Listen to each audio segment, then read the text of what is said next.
सुशीला की बेटी घर का खर्च चलाती थी। उसकी सैलरी 10,000 रुपए थी। उसकी 2 छोटी बहनें थीं। पिता की कोविड के कारण असमय मौत हो गई। पहले तो सब ठीक चल रहा था, लेकिन अब बहुत मुश्किल वक्त आ गया था। एक दिन देर रात सुशीला की बेटी आरती काम से लौट रही थी। उसके साथ गैंगरेप हुआ, उसे बुरी तरह पीटा गया। वजह ये थी कि वो अपना काम करके परिवार का खर्च उठा रही थी।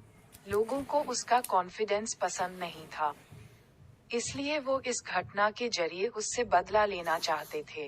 रेप होने के बाद वो अपनी मां के साथ रिपोर्ट करने थाने गई। वहां उससे कहा गया, लड़कों से कुछ पैसे मिल जाएंगे, रिपोर्ट दर्ज मत कर, क्योंकि वो लड़के रसूखदार परिवारों से हैं। अगर तुमने रिपोर्ट कर दी तो वो तुम्हारी छोटी बहनों का भी रेप कर देंगे।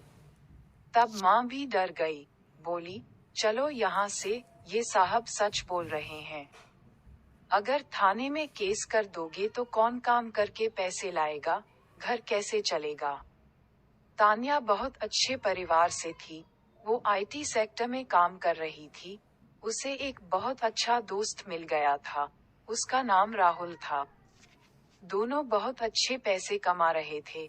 दोनों बहुत अमीर परिवारों से थे। अक्सर दोनों छुट्टियां बिताने के लिए बड़े रिजॉर्ट में जाते थे। दोनों के बीच शारीरिक संबंध भी थे। कुल मिलाकर दोनों बहुत खुश थे। लेकिन शादी जैसी कोई प्रतिबद्धता नहीं थी। लोग कहते थे जब उन्होंने राहुल से शादी करने के लिए कहा, तो दोनों ने कहा, शादी जैसे गंभीर मामले आसानी से नहीं लिए जाते।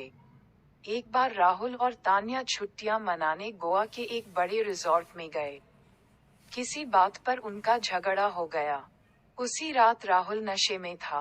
तान्या से माफी मांगते हुए उसने उसके साथ सेक्स करने की कोशिश की, लेकिन तान्या तैयार नहीं हुई। दोनों में झगड़ा हुआ। राहुल ने उसके साथ जबरदस्ती करने की कोशिश की। तान्या पुलिस स्टेशन पहुंच गई। पुलिस ने राहुल को पुलिस स्टेशन बुलाया। फिर दोनों के माता पिता भी वहां पहुंच गए। तान्या ने पुलिस स्टेशन में अपने माता पिता के सामने कहा, मैं अपनी मर्जी से राहुल के साथ सेक्स करती थी, लेकिन आज उसने मेरे साथ जबरदस्ती की, जो बलात्कार के दायरे में आता है। बड़ी मुश्किल से मामला सुलझा। तान्या के माता पिता प्यार से तान्या को घर ले गए। ये है समाज।